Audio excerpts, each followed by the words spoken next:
क्या आपके सरकारी घर में जो वजीर को घर अलॉट होता है उसमें जज साहबान को खाने पे मदऊ नहीं किया गया? क्या सोचा जा सकता है कि इस दौर में एक पीटीआई के वजीर के घर में 20 से ज्यादा जज शरीक हों खाने पे?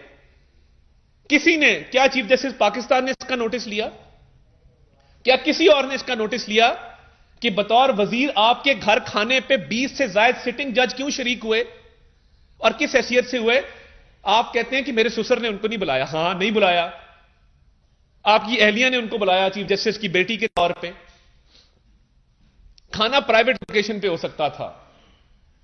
कहीं कुछ नॉर्म्स होते हैं, कुछ ट्रेडिशंस होते हैं।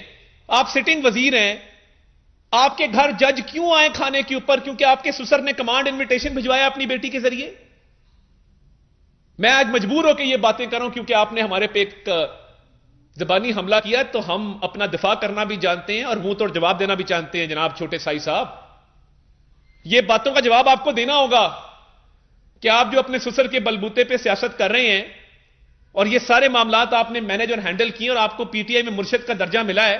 आप तो पहली दफा इलेक्ट होके आए थे, आप नौउम्र थे।